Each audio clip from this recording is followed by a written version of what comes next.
जय हिंद स्टूडेंट्स। आज की इस इंग्लिश क्लास में आप सभी का स्वागत है।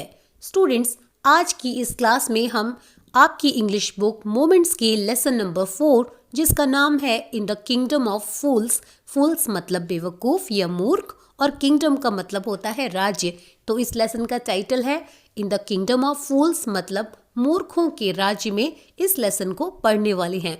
स्टूडेंट्स, पिछली क्लास में हम इस लेसन के जो फर्स्ट पार्ट था उस स्टोरी को जान चुके हैं, पढ़ चुके हैं और इस क्लास में हम आधी बची हुई जो स्टोरी है उसको पढ़ेंगे और इस लेसन को कंप्लीट करेंगे। स्टूडेंट्स, अभी तक की स्टोरी में हमने जाना कि किस प्रकार एक बेवकूफ़ राजा ने अपने मंत्रियों से सलाह करके एक खूबसूरत शहर में ऐसा रूल लागू किया जिसके अनुसार उस शहर के लोगों को रात में अपने काम करने हैं और दिन में सोना है। तो वहाँ एक साधु और उनका शिष्य आता है और इस राज्य में वो शिष्य फंस जाता है, वो यहीं रुक जाता है और बहुत बड़ी प्रॉब्लम में फंस जाता है। एक मर्चेंट यानी कि व्यापारी के घर में एक चोर चोरी करने के लिए घुसता है, लेकिन वो दीवार जो है मर्चेंट के घर की वो उसके ऊपर गिर जाती है, चोर मर जाता है। लेकिन चोर का जो भाई है वो इस केस को कोर्ट में राजा के सामने लेकर जाता है और मूर्ख राजा उस मर्चेंट को ही दोषी मान रहा है क्योंकि उसके घर की दीवार के कारण चोर मर गया। तो स्टूडेंट्स, इस स्टोरी को अब हम आगे पढ़ना स्टार्ट करते हैं। But the king consulted his minister and ruled decisively. लेकिन राजा ने अपने मंत्री से कंसल्ट किया यानी अपने मंत्री से चर्चा की, विचार विमर्श किया और रूल डिसाइसिवली, और फिर डिसाइसिवली मतलब निर्णायक रूप से उसने फैसला सुनाया। It's true your father is the true murderer. तो उसने कहा कि यह सच है कि तुम्हारे पिता ही असली मर्डरर यानी असली कातिल हैं। ही इज़ डेड, वो मर चुके हैं। But somebody must be punished in his place, लेकिन उनके स्थान पर, उनकी जगह पर किसी को तो सज़ा दी जानी है। You have inherited everything from that criminal father of yours. तुमने विरासत में प्राप्त की है कई सारी चीज़ें, जैसे ज़मीन जायदाद वगैरह जब विरासत में मिलती हैं तो उसे हम इनहेरिट करना कहते हैं। तो स्टूडेंट्स, राजा कहता है कि तुमने अपने उसी अपराधी पिता से विरासत प्राप्त की है। His riches as well as his sins. तो तुमने उसकी रिचेज यानी उसका धन भी प्राप्त किया है, जो धन संपदा है वो प्राप्त की है। एज वेल एज मतलब साथ ही साथ तुमने उसके सिंस यानी पाप भी प्राप्त किए हैं। I knew at once even when I first set eyes on you. To set eye on something का मतलब होता है किसी पर जब नज़र पड़ना। तो राजा कहता है कि जैसे ही मैंने तुम पर नज़र डाली थी यानी जैसे ही मेरी नज़र तुम पर पड़ी थी, मैं एट वंस यानी तुरंत ही समझ गया था that you were at the root of this horrible crime, कि इस हॉरिबल क्राइम यानी कि इस जघन्य भयानक अपराध की जड़ में तुम ही हो, यानी इस अपराध के दोषी तुम ही हो। ऐसा मैं तुम्हें देखते ही समझ गया था। यू मस्ट डाई, तुम्हें मरना होगा। And he ordered a new stake to be made ready for the execution. Students, execution का मतलब होता है ऑफिशियली, आधिकारिक रूप से किसी को मारना। तो एग्जीक्यूशन के लिए यानी उस मर्चेंट को मारने के लिए राजा ने ऑर्डर दिया एक नया स्टेक बनाने का। स्क्रीन पर आपको अभी स्टेक नज़र आ रहा है। इसका जो एक सिरा होता है वो काफ़ी पॉइंटेड यानी नुकीला होता है। ये किसी मजबूत धातु वगैरह का बनता है जिससे किसी को मारा जा सके। तो राजा ने आदेश दिया कि एक नया स्टेक बनाया जाए जिससे कि इस मर्चेंट को मारा जा सके। As the servants sharpened the stake and got it ready for the final impaling of the criminal, it occurred to the minister that the rich merchant was somehow too thin to be properly executed on the stake. Criminal यानी अपराधी की final impelling के लिए, students, impelling का मतलब होता है कोई नुकीली चीज़ घोंप कर किसी को मारना। तो इस स्टेक को ही घोंपा जाएगा इस मर्चेंट के शरीर में और तब इसे मारा जाएगा। तो जो मर्चेंट की फाइनल इम्पेलिंग होनी है यानी कि ये नुकीला जो हथियार है इसे घोंप कर उसे मारा जाना है, उसको तैयार जब किया जा रहा था, जब जो सर्वेंट्स थे, राजा के जो सेवक थे, वो उसको उस स्टेक को और शार्प कर रहे थे, यानी और तेज़ धार वाला नुकीला बना रहे थे। तो तभी इट अकर्ड, यानी कि तभी ऐसा लगा, ऐसा प्रतीत हुआ, ये बात सामने आई, उस मिनिस्टर को ऐसा लगा कि ये जो रिच मर्चेंट था, ये जो अमीर व्यापारी था, ये हद से ज़्यादा थिन था, ये हद से ज़्यादा पतला था, कि जिससे कि इसकी प्रॉपर एग्जीक्यूशन पॉसिबल नहीं थी, यानी ठीक तरह से उस स्टेक को यूज़ करके इसको मार पाना थोड़ा सा कठिन था, संभव नहीं था। He appealed to the king's common sense, और जब मिनिस्टर को ये बात पता चली, उसने इस बात को ऑब्जर्व किया, उसने नोटिस किया, तो फिर उसने राजा के कॉमन सेंस को अपील किया, यानी कि राजा को भी ये बात समझाने की कोशिश की। The king to worried about it, और राजा ने भी इस विषय में चिंता की। What shall we do? He said when suddenly it struck him that all they needed to do was to find a man fat enough to fit the stake. तो राजा ने कहा कि हम क्या करेंगे, और जैसे ही उसने ये कहा, अचानक ही इट स्ट्रक हिम, यानी अचानक से ये बात उसके दिमाग में आई कि ऑल दे नीडेड, यानी जिस चीज़ की उनको ज़रूरत थी वो थी एक ऐसा मोटा आदमी प्राप्त करना, यानी किसी ऐसे मोटे आदमी को ढूंढना जो कि इतना मोटा हो कि वो उस स्टेक में फिट हो सके, यानी कि इस स्टेक को यूज़ करके उसे मारा जा सके।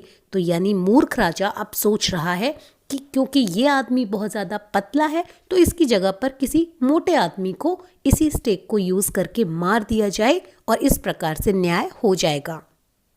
The servants were immediately sent all over the town looking for a man who would fit the stake. और जो सर्वेंट्स थे, सेवक थे, उन्हें इमीडिएटली, यानी उन्हें तुरंत ही भेज दिया गया पूरे टाउन में एक ऐसे आदमी की तलाश करने के लिए जो कि इस स्टेक पर फिट हो सके। And their eyes fell on the disciple who had fattened himself for months on bananas and rice and wheat and ghee.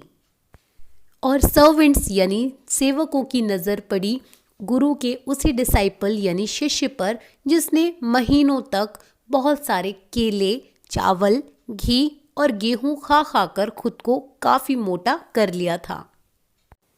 What have I done wrong? I am innocent. मैंने क्या गलत किया है? मैं तो निर्दोष हूँ। I am a सन्यासी, he cried. वो चिल्लाया, रोया और बोला कि मैं तो एक सन्यासी हूँ। That may be true, but it's the royal decree that we should find a man fat enough to fit the stake, they said. तो जब राजा के सेवकों से शिष्य ने कहा कि मैंने तो कुछ भी गलत नहीं किया है, मैं तो निर्दोष हूँ, तो फिर मुझे क्यों ले जा रहे हो, मैं तो सन्यासी हूँ।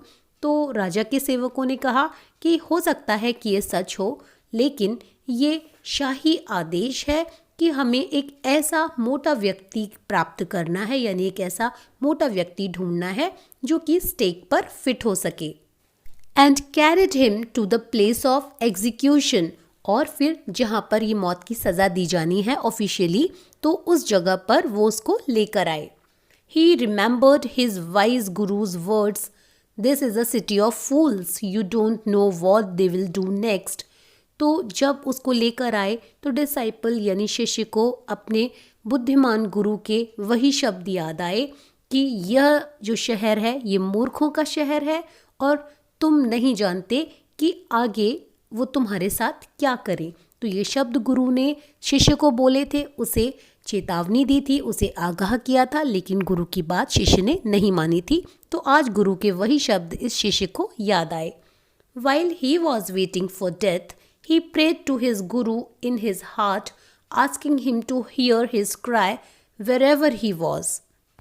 जिस दौरान ये डिसाइपल मृत्यु का इंतज़ार कर रहा था, उसने अपने गुरु से अपने मन ही मन में प्रार्थना की और उन्हें कहा कि गुरु जहाँ पर भी थे वो इसकी इस क्राई को यानी इसके क्रंदन को, इस पुकारने को, रोने को सुन लें। The Guru saw everything in a vision, एक दृश्य में गुरु ने ये सब कुछ देख लिया। ही हैड मैजिक पावर्स, क्योंकि उनके पास जादुई शक्तियाँ थीं। He could see far and he could see the future as he could see the present and the past. तो गुरु के पास जादुई शक्तियाँ थीं, वो काफ़ी दूर तक देख सकते थे, वो भविष्य भी देख सकते थे और वो वर्तमान और अतीत यानी बीते हुए काल को भी देख सकते थे. He arrived at once to save his disciple. और अपने डिसाइपल यानी शिष्य को सेव यानी सुरक्षित रखने के लिए, बचाने के लिए वो तुरंत ही पहुंच गए. Who had got himself into such a scrape through love of food. वो शिष्य जिसने कि भोजन के प्रति प्रेम के कारण खुद को एक स्क्रेप यानी एक बहुत ही मुश्किल समस्या में, एक बहुत ही मुश्किल परिस्थिति में डाल लिया था. As soon as he arrived, he scolded the disciple and told him something in a whisper. As soon as का मतलब होता है जैसे ही वह पहुँचे उन्होंने डिसाइपल को डांटा. स्टूडेंट्स, स्कॉल्ड का मतलब होता है डांटना. तो जैसे ही गुरु वहाँ पहुँचे सबसे पहले उन्होंने अपने शिष्य को डांटा और उसको कुछ विस्पर में कहा, यानी कि फुसफुसाकर बहुत ही धीमी आवाज़ में उसे उन्होंने कुछ कहा. Then he went to the king and addressed him. फिर वो राजा के पास गए और उसे संबोधित किया. O wisest of kings, who is greater? उन्होंने कहा कि अरे राजाओं में सबसे बुद्धिमान राजा, ज़्यादा महान कौन है, द गुरु और द डिसाइपल. गुरु ज़्यादा महान है या डिसाइपल मतलब शिष्य ज़्यादा महान है. Of course the guru, no doubt about it. Why do you ask? तो राजा ने कहा कि ऑफ कोर्स बिल्कुल गुरु ही महान ज़्यादा है. नो डाउट अबाउट इट, इसके विषय में तो कोई शक है ही नहीं. वाई डू यू आस्क, लेकिन तुम ऐसा क्यों पूछते हो. Then put me to the stake first. तो गुरु ने कहा तो फिर स्टेक पर पहले मुझे लेकर जाओ. Put my disciple to death after me, मेरे बाद ही मेरे डिसाइपल को मारना. When the disciple heard this, he understood and began to clamor. Me first, you brought me here first. Put me to death first, not him. तो जब disciple ने, जब शिष्य ने ये सुना तो वो समझ गया और उसने क्लैमर यानी कि ज़ोर ज़ोर से गुस्से में चिल्ला चिल्ला कर मांग करना शुरू कर दिया. मी फर्स्ट, पहले मुझे. You brought me here first, पहले आप मुझे यहाँ लेकर आए थे. Put me to death first, पहले मुझे मारिए, पहले मुझे मृत्यु दीजिए. नॉट हिम, उसको नहीं. The Guru and the disciple now got into a fight about who should go first. और अब गुरु और उनका जो शिष्य है वो एक फाइट में पड़ गए. उन्होंने झगड़ा करना शुरू कर दिया इस बारे में कि किसको पहले मरने जाना चाहिए. The king was puzzled by this behaviour. इस व्यवहार के कारण राजा पजल्ड था यानी वो हैरान था, उलझन में पड़ गया था. ही आस्क्ड द गुरु, उसने गुरु से पूछा, why do you want to die, तुम क्यों मरना चाहते हो. We chose him because we needed a fat man for the stake.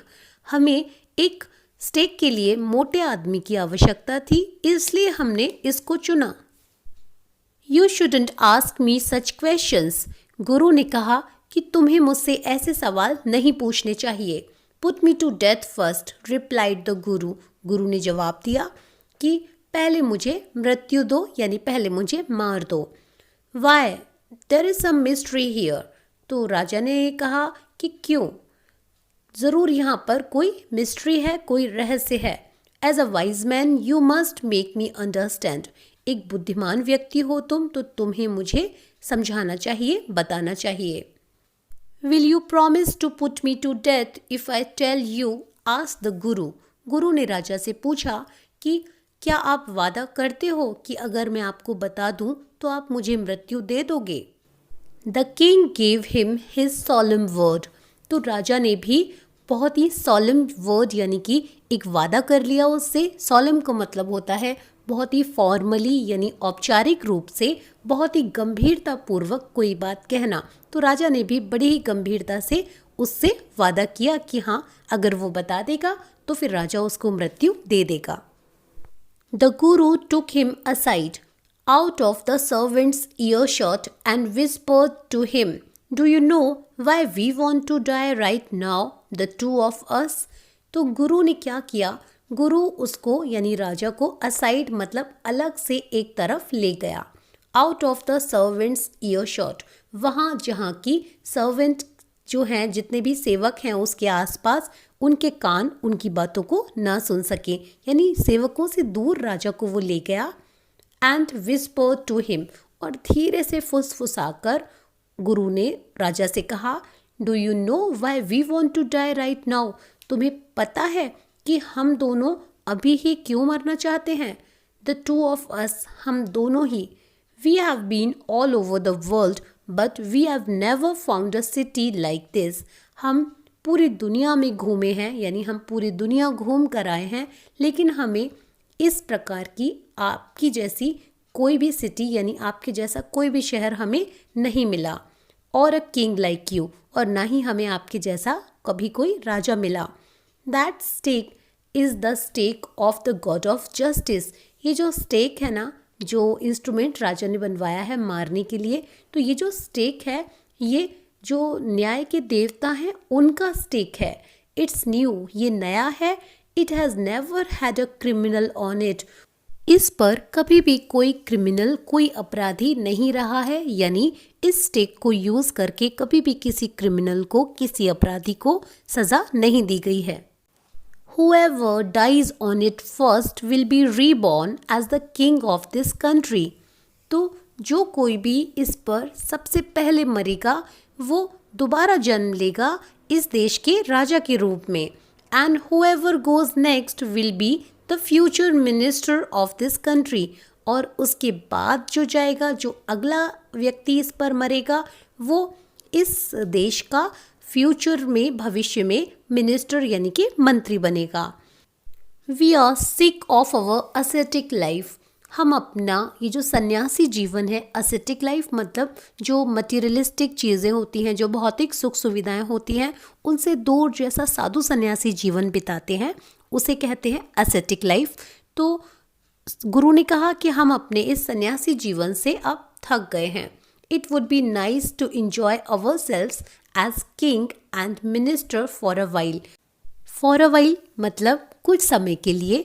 तो गुरु ने कहा कि क्योंकि हम अपने सन्यासी जीवन को जीकर अब थक गए हैं, तो ये अच्छा होगा कि कुछ समय के लिए हम इंजॉय करें, हम आनंद लें राजा और मंत्री बन के। नाउ कीप योर वर्ड, अब आप अपना वादा निभाइए, my lord, and put us to death, और आप अपना वादा निभाइए और हमें मृत्यु दीजिए। मी फर्स्ट रिमेंबर, लेकिन याद रखिएगा पहले मुझे। The king was now thrown into deep thought, अब राजा गहरी सोच में पड़ गया। He didn't want to lose the kingdom to someone else in the next round of life, वो इस राज्य को किसी दूसरे को नहीं देना चाहता था, वो इस राज्य को किसी दूसरे के हाथों हारना नहीं चाहता था अगले जीवन में भी। ही नीडेड टाइम, उसे समय की आवश्यकता थी। So he ordered the execution postponed to the next day, इसलिए उसने अगले दिन तक के लिए ये जो एग्जीक्यूशन होना था, मृत्युदंड दिया जाना था, इसको टाल दिया। And talked in secret with his minister, और चुपचाप गुपचुप तरीके से उसने अपने मंत्री से इस बारे में बात की।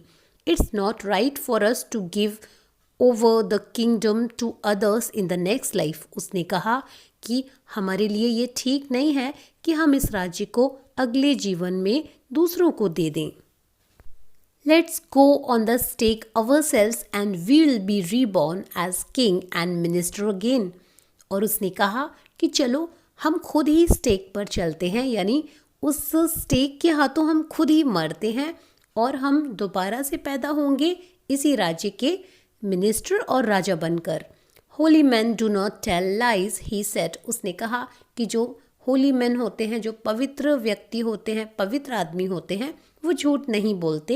एंड द मिनिस्टर अग्रीड, और जो मिनिस्टर था, जो मंत्री था, वो भी इस बात से सहमत हो गया। So he told the executioners we'll send the criminals tonight, तो उन्होंने जो फांसी की या जो मृत्युदंड की सज़ा दी जानी है, तो जो लोग सज़ा देते हैं उन्होंने उनसे कहा कि जो क्रिमिनल्स हैं, अपराधी हैं, हम आज रात ही इनको भेजेंगे।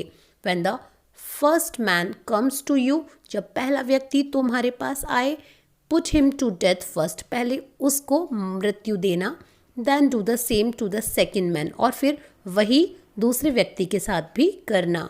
दोज आर माई ऑर्डर्स, और ये मेरे आदेश हैं। डोंट मेक एनी मिस्टेक, कोई गलती मत करना।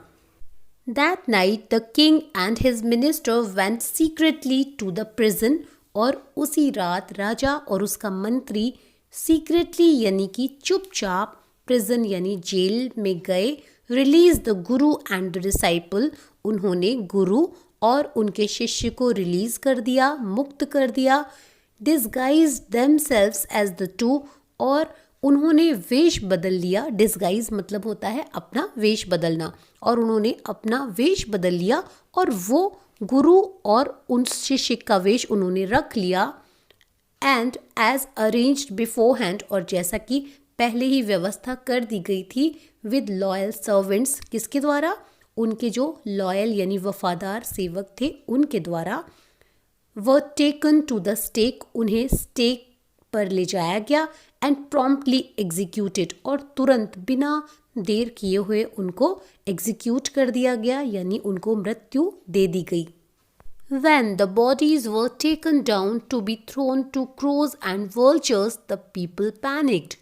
लेकिन जब उनके जो मृत शरीर थे उनको नीचे उतारा गया ताकि उन्हें कौओं और वल्चर्स यानी कि जो पक्षी डेड बॉडीज़ को नोच कर खाते हैं, यानी इनको गिद्ध कहते हैं, तो जब कौओं और गिद्धों को वो जो शरीर हैं उन्हें खिलाने के लिए जब बॉडीज़ को उतारा गया तो लोग बिल्कुल पैनिक्ड यानी कि वो बिल्कुल आश्चर्य में पड़ गए, वो काफ़ी घबरा गए और डर गए। They saw before them the dead bodies of the king and the minister. उन्होंने अपने सामने राजा और मंत्री के मृत शरीर देखे। The city was in confusion. शहर असमंजस की स्थिति में था। All night they mourned and discussed the future of the kingdom. सारी रात उन्होंने मौन किया यानी विलाप किया और इस राज्य के भविष्य के बारे में विचार विमर्श किया। Some people suddenly thought of the guru and the disciple. कुछ लोगों को अचानक से विचार आया गुरु और उनके शिष्य का, and caught up with them as they were preparing to leave town unnoticed. और जल्दी से जाकर वो गुरु और उनके डिसाइपल यानी शिष्य से मिले, तब जबकि गुरु और शिष्य बिना किसी को बताए हुए चुपचाप ही इस टाउन को छोड़ने के लिए तैयारी कर रहे थे। We people need a king and a minister, said someone. किसी ने कहा कि हम लोगों को एक राजा और एक मंत्री की आवश्यकता है। Others agreed, और जो अन्य लोग थे वो सहमत हो गए। They begged the guru and the disciple to be their king and their minister. उन्होंने प्रार्थना की गुरु और उनके शिष्य से कि वो उनकी राजा और मंत्री बन जाएं। It didn't take many arguments to persuade the disciple. तो उन्हें काफ़ी ज़्यादा बहस नहीं करनी पड़ी डिसाइपल को मनाने के लिए। परसुएट करना होता है किसी से अपनी बात मनवाना, तो डिसाइपल से अपनी बात मनवाने के लिए उन्हें ज़्यादा बहस नहीं करनी पड़ी। But it took longer to persuade the guru, लेकिन गुरु से अपनी बात मनवाने के लिए उनको थोड़ा समय ज़्यादा लगा। They finally agreed to rule the kingdom of the foolish king and the silly minister. तो अंततः वो तैयार हो गए, वो सहमत हो गए इस मूर्ख राजा और इस बेवकूफ़ मंत्री के इस राज्य को चलाने के लिए, इस पर शासन करने के लिए, ऑन द कंडीशन, लेकिन इस शर्त पर that they could change all the old laws, कि जो सारे पुराने नियम हैं वो उन सभी को बदल पाएंगे, बदल सकेंगे। इस शर्त के साथ वो इस मूर्ख राजा और मूर्ख मंत्री के राज्य को चलाने के लिए सहमत हो गए। From then on night would again be night and day would again be day. तो और उसके बाद आगे रात रात ही रही दोबारा से और दिन दोबारा से दिन ही रहा। And you could get nothing for a duddu, और फिर आपको एक डुडू में कुछ भी नहीं मिलता था। It became like any other place, और फिर ये राज्य भी किसी अन्य सामान्य राज्य के या जगह के जैसा हो गया। तो स्टूडेंट्स, यहाँ पर ये इंटरेस्टिंग सी स्टोरी ख़त्म हो गई है और इस स्टोरी को पढ़ने के बाद हमने जाना कि हमें अपने बड़ों की बात ज़रूर माननी चाहिए, क्योंकि हमारे जो बड़े होते हैं उनके पास हमसे ज़्यादा एक्सपीरियंस यानी अनुभव होता है। वो हमसे ज़्यादा चीज़ें बेहतर तरीके से समझ पाते हैं। डिसाइपल ने अपने गुरु की बात नहीं मानी और वो बहुत बड़ी प्रॉब्लम में फंस गया। जो दूसरी बात हमें इस लेसन को पढ़ने के बाद सीखने को मिलती है वो ये है कि ये जो मूर्ख होते हैं ये काफ़ी डेंजरस होते हैं। इनकी कंपनी में हमें नुकसान होने की पूरी संभावना होती है, इसलिए मूर्खों की कंपनी से, मूर्खों की संगति से हमें बचना चाहिए। स्टूडेंट्स, आई होप आज की ये क्लास आपके लिए हेल्पफुल रही होगी। ये लेसन आपको अच्छी तरह से समझ में भी आया होगा और आपने इसे एंजॉय भी किया होगा। और इस लेसन में जो भी डिफ़िकल्ट वर्ड्स या नए वर्ड्स आपके सामने आए, आपने उन्हें अपनी नोटबुक में नोट डाउन किया होगा। Keep learning, keep growing. Good luck. जय हिंद।